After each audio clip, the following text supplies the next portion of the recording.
तो अब हम जिस क्वेश्चन को सॉल्व करने वाले हैं, ये जो क्वेश्चन है ये पीएमसी का जो सिंपल पेपर है उससे लिया गया है। और इस क्वेश्चन में हमसे क्या कह रहा है कि the displacement of an object with respect to a constant moving v frame in same direction is. मतलब कि हमें यहाँ पे कह रहा है कि एक ऑब्जेक्ट का डिस्प्लेसमेंट कितना होगा एक कॉन्स्टेंट वेलोसिटी से मूव करने वाले फ्रेम के विथ रिस्पेक्ट में। मतलब कि एक जो फ्रेम है वो मूव कर रहा है कॉन्स्टेंट वेलोसिटी v से, तो उस कॉन्स्टेंट वेलोसिटी v से मूव करने वाले फ्रेम के विथ रिस्पेक्ट में हमारे जो ऑब्जेक्ट का डिस्प्लेसमेंट है वो कितना होगा, और जो हमारा फ्रेम है वो सेम डायरेक्शन में मूव कर रहा है ऑब्जेक्ट वाले। तो यहाँ पे अगर आप गौर से देखें तो हमें क्वेश्चन में कह रहा है कि ऑब्जेक्ट का डिस्प्लेसमेंट हमें फाइंड करना है with respect to constant moving frame. मतलब कि यहाँ पे बात है रिलेटिव मोशन की।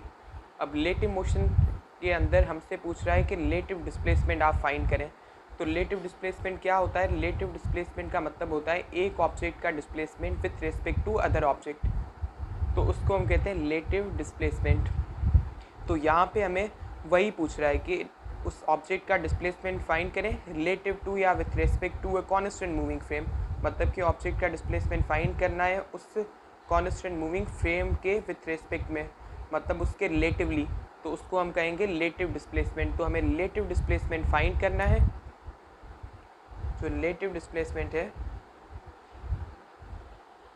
उसको हमने फाइंड करना है, और वो जो रिलेटिव डिस्प्लेसमेंट है वो किसका है? वो जो रिलेटिव डिस्प्लेसमेंट है वो हमारे ऑब्जेक्ट का है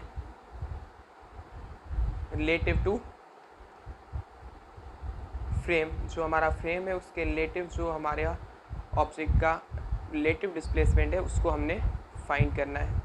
तो ये हम किस तरीके से फाइंड करेंगे?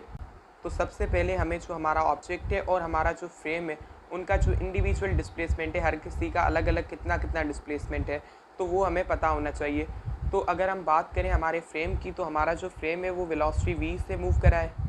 तो अगर फ्रेम कांस्टेंट वेलोसिटी v से मूव कर रहा है तो हम उसका जो डिस्टेंस डिस्प्लेसमेंट है वो किस तरीके से फाइंड करेंगे? तो हमारी जो इक्वेशन होती है s is equal to vt, तो इससे हम इजीली फाइंड कर सकते हैं। तो यहाँ पे जो हमारा डिस्प्लेसमेंट होगा वो इक्वल होगा, यहाँ पे इसकी वेलोसिटी v है तो मल्टीप्लाइड बाय टाइम, तो इसका जो डिस्प्लेसमेंट होगा वो इक्वल हो जाएगा vt के। किसका? हमारे फ्रेम का। तो ये vt जो क्या है वो हमारे फ्रेम का डिस्प्लेसमेंट है। और अगर हम बात करें हमारे ऑब्जेक्ट के डिस्प्लेसमेंट की, तो ऑब्जेक्ट का जो डिस्प्लेसमेंट है उसको हम सपोज करेंगे x। तो x मतलब कि हमारे ऑब्जेक्ट का डिस्प्लेसमेंट है। तो इस तरीके से हमने दोनों डिस्प्लेसमेंट मालूम कर लिए। तो ऑब्जेक्ट जो है हमारा उसका डिस्प्लेसमेंट जो है वो है x, और जो हमारा फ्रेम है उसका डिस्प्लेसमेंट है vt।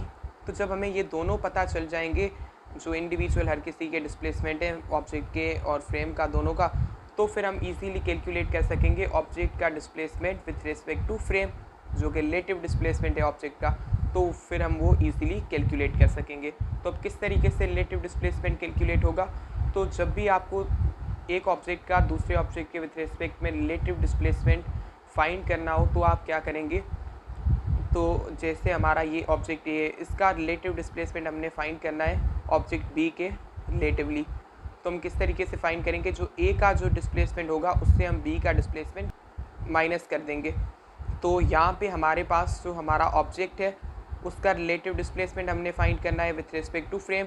तो फिर ऑब्जेक्ट के डिस्प्लेसमेंट से जब हम फ्रेम का डिस्प्लेसमेंट माइनस करेंगे तो इजीली हमारे पास रिलेटिव डिस्प्लेसमेंट आ जाएगा। जब हम इसको माइनस करेंगे तो हमें मिल जाएगा रिलेटिव डिस्प्लेसमेंट। तो अब जो हमारा रिलेटिव डिस्प्लेसमेंट होगा ऑब्जेक्ट का विथ रिस्पेक्ट टू फ्रेम वो कितना होगा? वो इक्वल होगा ऑब्जेक्ट का डिस्प्लेसमेंट माइनस फ्रेम का डिस्प्लेसमेंट। तो जब भी हमें किसी एक ऑब्जेक्ट का दूसरे ऑब्जेक्ट के विथ रिस्पेक्ट में डिस्प्लेसमेंट मालूम करना हो रिलेटिव डिस्प्लेसमेंट, तो फिर हम क्या करेंगे? जिस भी ऑब्जेक्ट का हमको रिलेटिव डिस्प्लेसमेंट फाइंड करना है उस ऑब्जेक्ट का जो खुद का डिस्प्लेसमेंट होगा उससे जो दूसरा ऑब्जेक्ट है उसका डिस्प्लेसमेंट कट कर देंगे। तो यहाँ पे हमें ऑब्जेक्ट का डिस्प्लेसमेंट फ्रेम के विथ रिस्पेक्ट में फाइंड करना था, तो हमने वो रिलेटिव डिस्प्लेसमेंट फाइंड करने के लिए ऑब्जेक्ट के डिस्प्लेसमेंट से फ्रेम का डिस्प्लेसमेंट माइनस कर दिया। तो यहाँ पे ऑब्जेक्ट का डिस्प्लेसमेंट कितना है हमारे पास? वो है x। तो x से जब हम फ्रेम का डिस्प्लेसमेंट माइनस करेंगे जो कि है vt, तो हमें इजीली मिल जाएगी वो वैल्यू जो कि है relative displacement of object with respect to frame. तो इसका जो आंसर हो जाएगा वो हो जाएगा x माइनस वी टी। तो जो हमारा ऑब्जेक्ट है उसका जो रिलेटिव डिस्प्लेसमेंट है with respect to constant moving frame in same direction वो हो जाएगा x माइनस वी टी। तो इसका करेक्ट ऑप्शन होगा ए, x माइनस वी टी।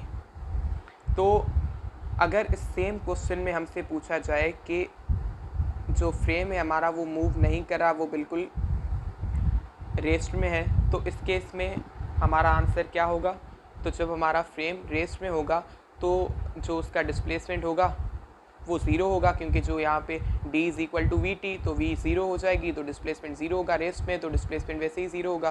तो जब रेस्ट में होने की वजह से डिस्प्लेसमेंट ज़ीरो होगा तो यहाँ पे जो फ्रेम का डिस्प्लेसमेंट वो हम ज़ीरो लिखेंगे। तो ऑब्जेक्ट के डिस्प्लेसमेंट से फ्रेम का डिस्प्लेसमेंट जो ज़ीरो है वो कट करेंगे तो हमें आंसर कितना मिलेगा? सिर्फ x मिलेगा। तो जब फ्रेम हमारा इस केस में अगर रेस्ट में होता तो जवाब होता x, पर मूव कर रहा है तो हो गया हमारा जवाब x माइनस वी टी। तो ये हमारा इंपॉर्टेंट क्वेश्चन था जो कि रिलेटेड था रिलेटिव डिस्प्लेसमेंट के।